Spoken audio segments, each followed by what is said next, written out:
This video explains how to evaluate excess precipitation using a hyetograph. Excess precipitation, by definition, is the precipitation associated with direct runoff. You are given a hyetograph, as shown, where rainfall intensity is a function of time. The initial abstractions IA is the rainfall which does not generate runoff.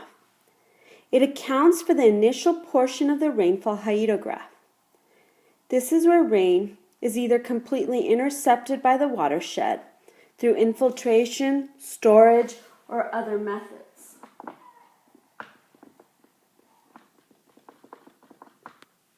Next, we have losses, which occur at the same time as direct runoff.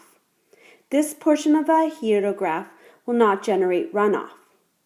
This rainfall, the rainfall intensity, is greater than the infiltration because this rainfall is being infiltrated into the soil.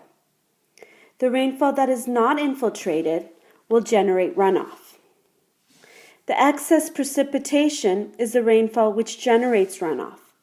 By definition, the volume of direct runoff from a hydrograph is equal to the volume of excess precipitation from the hyetograph.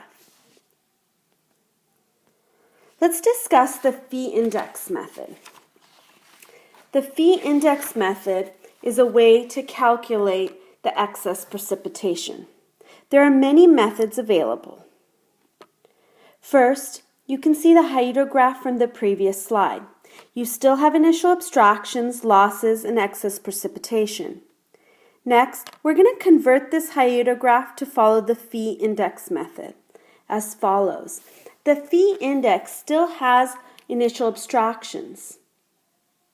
This is only true if there is no runoff in the hydrograph during the same time.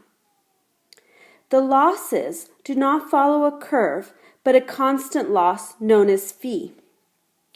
The volume of the excess precipitation, the losses, and the initial abstraction are the same in both images. So let's discuss the procedure. First, we need to calculate the volume of precipitation. This is the entire area of the hyetograph minus the initial abstractions. In addition, we need to calculate the direct runoff. Both are calculated in inches.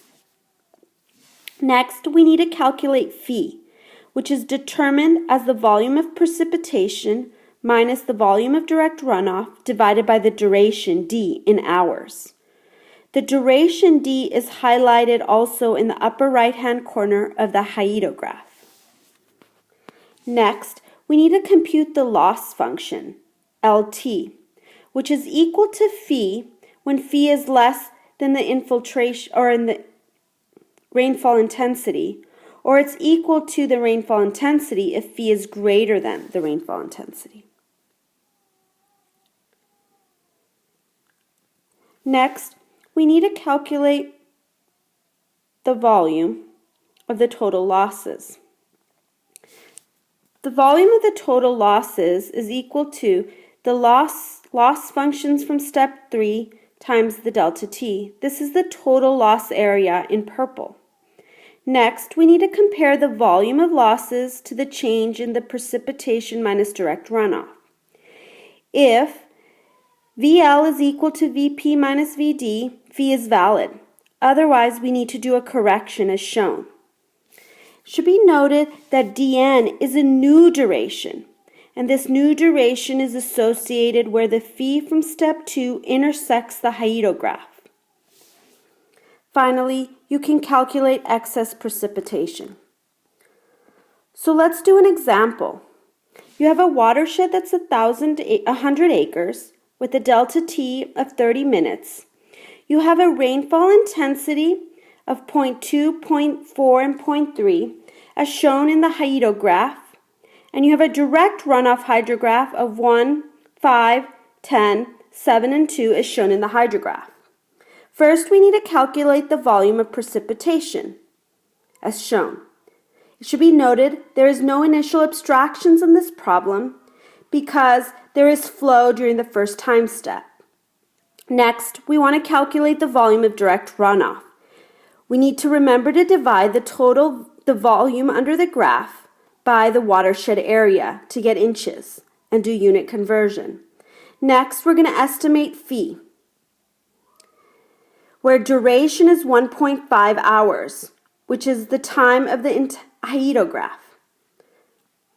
Next, we're going to calculate the losses for each of the times, as shown.